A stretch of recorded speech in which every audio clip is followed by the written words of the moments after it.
We'll go ahead and get things started here. First off, I'd like to congratulate the 2022 World Golf Championships Dell Technologies Match Play champion Scottie Scheffler. This was a really big win for you, as was that shot. Sorry. Just talk about your emotions. You obviously runner-up here last year, third win this season. It's been a great season for you. So thoughts and emotions coming off of the green today. Yeah, definitely a lot of emotion coming off the green today. It's been kind of a crazy past few months. I got my first win in Phoenix, and I guess this is my third now. And golly, what a long week. I really don't know how to describe the emotion. I've thought about winning this tournament, and ever since last year, it left kind of a poor taste in my mouth. Getting so close and ultimately coming up short. So it feels really good to finish the job this time around. And Scottie, this win brings you to #1 in the world. What does that mean to you? I heard you out on the green talking about the dreams you've had as a golfer growing up. So reaching world #1 today, those emotions and your family here. Yeah, pretty cool. Pretty cool to do that in front of my family. They've supported me so much along the way, and I really don't know what to say about that. I don't feel like that. I don't feel like #1 in the world. I feel like the same guy I was 4 months ago, and I hope that doesn't change. And yeah, I don't feel any different. So. Well, we'll go ahead and open up to questions. Doug Ferguson. If it helps, Scottie, you don't look any different right now. I wanted to ask you, and you kind of touched on this, but as much as you enjoy competing and as much as you love winning, was there anything extra special about doing it this week? Because it felt like you were more focused than usual, maybe. Yeah, I would say, this week it's definitely got a special place in my mind and heart, and I've got a lot of good memories being here in college, and it's been a long journey to this point. I had some pretty low points in college where I really fought my swing, and I fought some injuries. I fought a lot of stuff during college, and to be out here and win this golf tournament, in front of the fans down here is really special. And like I said, I always dreamed of playing in this tournament, and just to be out here was a treat, and to be able to play 7 rounds and finish and win is really, really special. And secondly, as little as you pay attention to peripheral stuff, when did you realize that winning this tournament would take you to #1? I think Todd Lewis asked me that maybe yesterday evening after my second match, or maybe the day before. Honestly, I can't remember. It's a long week. And to be honest with you, it never really crossed my mind today, probably until the last green, and I kind of had to snap out of it because, Kiz is a pretty good putter, and if he rolls that one in, it can really change the mat. Up until that point, I don't think he'd won a hole, and so I saw him come back against Adam Scott at the beginning of the week, and I definitely didn't want to meet the same fate as Scottie, and so I blocked it out really quickly, and then there was definitely a lot of emotion after the match was done. We'll go to Tim Schmidt with Golf Week. Congratulations, Scottie. Can you talk us through 12? I mean, here you are. Things look a little different for a second, and then to do what you did. I mean, really at that point in the match too, with Kevin maybe getting some momentum, perhaps that changed a lot of things. Yeah, I would say Kevin played some pretty solid golf today. With the way the wind was blowing and how gusty it was, and the green firmness was getting up, and the pins were definitely challenging, and it was tough to make birdies out there. And I kind of kept reminding myself to stay patient, and when you build up a lead on a guy like Kevin, it never really feels safe. Kind of like my lead this morning on Dustin. I never felt safe, and Dustin definitely proved it wasn't safe this morning. I would just say it got tougher as the afternoon went on, as the wind picked up. It was really tough to make birdies, and you asked about number 12, right? 12, yeah. So I had to. Going into 12, I had a great putt on 11. I thought it was going to go in, and it didn't. And so I think I was 3 up at the time, and hit a great drive, really good second shot. And then that pitch was really awkward, and I would say I got a little bit aggressive with my line. I wanted to hit a really cool shot and kind of, that was maybe show off a little bit. That was definitely maybe a little mental error on my part. And I didn't really react to it. I knew that I made the mistake. I didn't get a bad break. I didn't get screwed or anything like that. I just hit a poor shot, and it was really one of the few poor shots I hit today. And the bunker shot, it wasn't long. I was trying to make it. just hit it online, and I was fortunate to do that, and it definitely was fortunate to see it going as well, and keep the momentum on my side. All right, one quick one. I saw you say to Catherine that you never envisioned this in your dreams. What was your ceiling? What did you see yourself as a kid if you didn't see world number one being that? It's not something that I didn't want to achieve or didn't believe that I could do. It's just, I grew up at Royal Oaks. I grew up wearing long pants to go practice because I wanted to be a professional golfer, and that's what I dreamed of. I dreamed of being out here, and I've always been, I would say, fiercely competitive, and so for me, getting out here was a goal per se, and being out here, I like competing, and I enjoy the challenge of playing out here every week, and just competing out here is really fun for me, and just being able to win tournaments is pretty awesome. So the rankings never really crossed my mind. It was always just about being out here and competing. Kirk Bowles with the Austin Statesman. Yeah, Scotty, congratulations, first of all. 43 days ago, you didn't have a win. Now you got 3, and you're number 1 in the world. What kept you so long? Huh? What took you so long? That's a good question. I don't know. I guess, I'm making up for a little bit of lost time maybe the last few weeks. I really don't know what to say. It's, my head's kind of spinning right now, to be honest with you. I'm obviously pretty happy, and I really can't put into words what it felt like after, Kevin conceded my 6-inch putt or whatever, and my head's just been kind of spinning. We took a lot of photos, and now I'm sitting in here with you guys.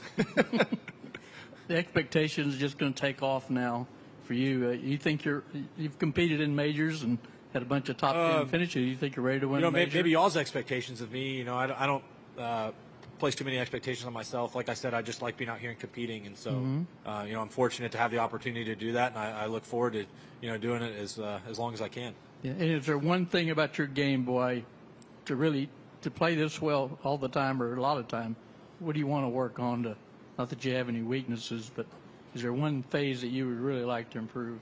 Yeah, I would say I'd like to improve across the board. I feel like you can always be improving, and I'm not going to revamp my swing or do anything crazy. I'm just going to keep trying to make those incremental improvements, and keep my head down and keep working hard. And I would say that's probably most important. Just keep my head down and keep working. And lastly, now are you going to splurge? Buy your wife something, or yeah, maybe buy my wife something if she lets me. No, she's already shaking her head no. So nope. she's cheaper than you. Huh? All right, we'll go back to Ben Everill, PGAtour.com, just a couple rows behind you.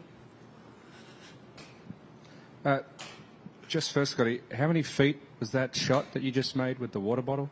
Is that 30, 40? Pretty good. I missed it the other day, so it was nice. I'm 1 for 2 now. So I referenced that because I was talking to your family and whatnot. They said you had chances at 5 sports growing up. You played all sports. You didn't specialise early. Were any of them something that you may have taken on instead of this at any stage?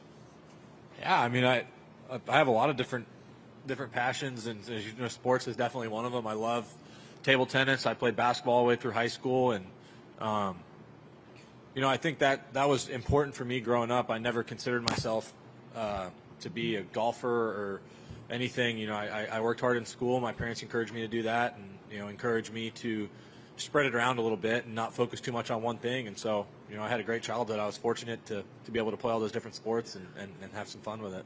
Was there ever a point that you might have gone with another one of those sports? No, I'm not that athletic. Oh, that doesn't. And the other one, your sisters all say that you've obviously always been competitive and also grounded. With world number 1 comes a lot of different things coming your way, which I'm sure you'll start to experience. But do you assume that they'll keep you, along with Meredith, in check if anything goes awry? Yeah, I'm sure. Meredith, she knows what kind of goes on out here, but Meredith, I would say, was definitely not aware last night before I told her that if I won today, I would be number 1 in the world. Is that correct? Yes. So she had no idea, and I told her that, because I want her to be able to experience these things with me, because she doesn't care what I'm ranked in the world, obviously. And so she gets to see how hard I work. She's seen, the failures I've had over time and the sadness that comes with trying to achieve something and not being able to succeed at it. And she told me last night, she was that's not going to happen. And just lastly, sorry, your sister said that growing up you always did the right thing and played games with them, even if they were, you know, more on their side of what they wanted to do, whether it be house or school or whatever it might be. What did you make them do competitively? Well, they always had kind of a 3-to-1 vote on me, so I would say they traveled probably to way too many golf tournaments that they didn't want to. But you know, they're troopers, and you know they had some fun with it, and you know, I'm fortunate to have their support. All right. Well, if there's no further questions, we'll go ahead and let you go. Oh, Doug, go ahead, Doug. Not to really dumb this down, but what club did you hit on 16 against DJ? Against DJ? Yeah. 16, 3-iron. Okay, it was a good shot. Thank you. And this is just, I was curious about this, Scottie, because you were the only one who didn't stop and do a quick TV interview between rounds. And that's okay. I'm just curious if there was an intent behind that, and was there any part of you that didn't want the question of, gee, one more and you're number one in the world, and one other thing in your head? Yeah, like I said, you know, I just was trying to keep my head down this week, and I think that was the first time I ever have declined doing anything media-wise was after my match with Fitzy in the morning on Friday, because I thought we were going to go straight in the playoff, and I was basically like, hey, guys, you know, I just need to go get some rest and get ready for the playoff, and then, you know, I found out we had to wait 3 hours or whatever, and I was like, okay, fine, like, I'll do it now. But yesterday after my match with Billy, I was exhausted. I really was, and I needed to go inside and regroup, and honestly, to answer any questions and think about the stakes or anything more than me just accomplishing the goal of playing good golf was really too much for me at the time. I was really tired, and this afternoon I definitely knew the questions y'all were going to ask me, and I didn't need to answer them at the time. So if I didn't win, I could come in here and answer them, but if doing it beforehand, it felt weird, and it didn't sit right with me, and I didn't want to have to answer those questions, and so I didn't. And you know, thank you all for supporting me with that, and you know, I'm glad to be sitting here talking to you guys now. And lastly, I might have missed this, Scottie, but did you come to the match play? Oh yeah, we used years? to always come. I probably came 2 or 3 times. I don't think it started until There's a 16. picture of you in 2016 with Meredith. yeah. Yep. Yeah, we were pretty fortunate to get some tickets and come out here and watch. The tickets are actually pretty hard to come by, so we were pretty fortunate just to come out here and watch. And yeah. Did you get good parking? No, we used to. One of my buddies actually lived across the bridge and kind of up 22, maybe a half mile. So we used to park at his house and then walk down or Uber down, whatever it was. No parking. Did you have I'm sorry if this is mundane, but did you ever have a strategy watching golf? Did you follow one person? Did you hang out at a hole? How do you watch golf, pro? I would always try to watch somebody.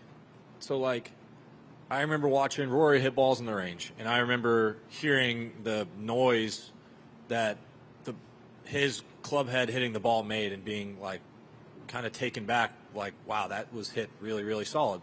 And I just remember watching and kind of studying those guys and just seeing what I could learn, just because there's so many talented guys out here and there's so much that I can learn from them that, you know, any little tidbit I could pick up on was going to be beneficial.